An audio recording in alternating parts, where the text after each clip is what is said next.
نراور نسل بچی ده د مونبلیارد دغه چې ده د برلین د هالستان نسل بچی ده او جرمني نسل دی برلین. لومړي قدم کې د لسپنګر چې زراعتي او مالداري شرکت له نمایندګانو څخه ډېره مننه کوو چې دومره لرې ساحې ته راغله او دلته د موږ د فارم په باره کې راغله او دلته موږ سره دا فارم وګوري او دا نتیجې وګوري.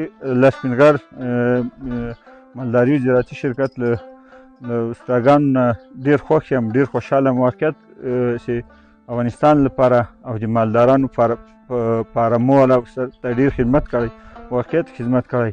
نو دغه اوس موږ دغه ما نروانه دغه ستن وه او دا تقریبا د یوې جمعې د ښځه بچی ده، ماشاءالله دومره ښایسته بچی جګولې ده او دغه ده او دا تقریبا یوه هفته عمر لري ټول.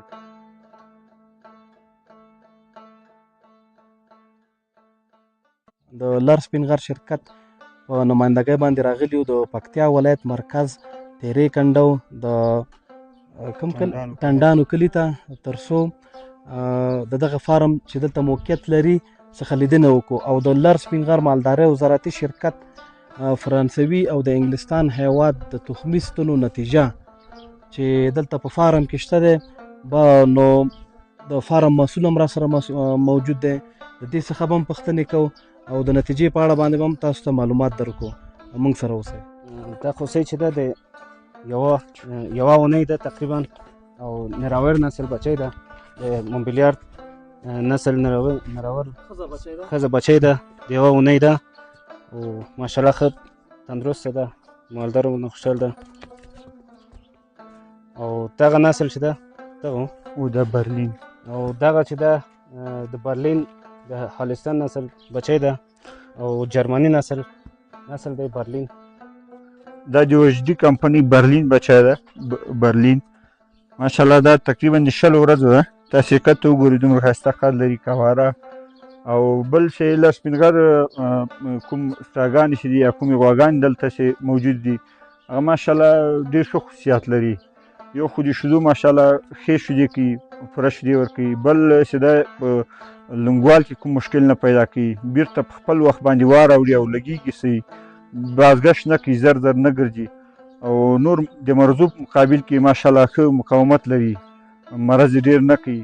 دلته موږ 12 دغه اوس چې ده 12 ستنې موږ 12 غواګانو ته ستنې کړي دي. 12 کې بازګشت نه لري. نه لري بازګشت نه لري. کومې استراګان نوم ډاکټر صدیق دغه کې موږ غوا ته ګورو، کوم غوا چې مثلا هالستان نسل وي، هالستان نسل هغه کې ټایچپ نسل ستن ورکړي، انګلستان هیواد د ټایچپ او امیټ هم کړی د انګلستان هیواد بالکل.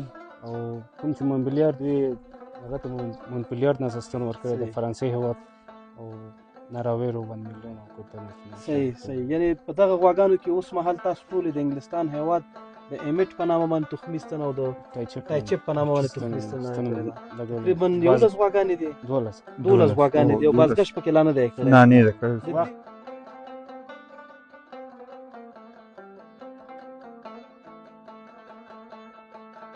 فارم ته داسې ځوان چې دا ټول نسل مکمل دا په د لسپنغر د ولستن او د مونبلیارد نسلونو دا هر یو لکه دا اول دا زه اصلاح کومه دا تقریبا F2 بچی ده که نه، دلته به بیا دریم کومه چې F3 سي بیا F4 کې به دا ماته بیا اصلاح کېږي. که فرض که دا نورو په ولستن کې کومې ښځینه خصوصي دلته پیدا کېږي هغه هم زه دغسې اصلاح کوم کار تر څو مکمل نسل اصلاح شي. نو موږ په دې برخه کې له سپینغر شرکت ډېر قدرداني کوو او ډېر مننه تېر کوو ځکه موږ ته واقعیت ښه نسلونه راوړي او له نورو مالدارانو فارمدارانو هم دا هیله ده چې د سپینغر دا سټاګانې تطبیق کړي او ما خپل نتیجې لیدلې دي، دوی دې هم نتیجه وګوري. نو انشاءالله دوی به ډېر تر خوښې او تر رضا به وي، هم به فارم پرمختګ کړی، هم به له وخت سره دوی ته 100% اصلاح نسلونه دوی سره موجود دي.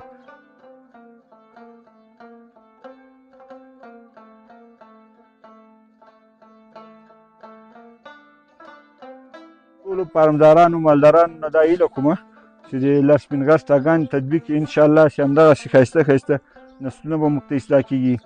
او بل د لر سپینغر په نمایندګي زه دا غواړم، اول زه دا غواړم چې دا د وطن په ابادۍ کې ډېر کار ده که نه زه خپله انجینر یم که نه، خو ماته دا ډېر خوند راکوي چې زه د افغانستان په ابادۍ کې ونډه واخلم او دوی ماشاءالله موږ سره ډېره برخه اخیستې ده او زه غواړم د ټول فارم په همدې طریقه باندې اصلاح کړم تر څو په آینده کې انشاءالله چې دا ښه نسلونه راسته یو هېوادوالو ته هم خیر رسېدلی، خپل مرګ ته هم خیر رسېدلی.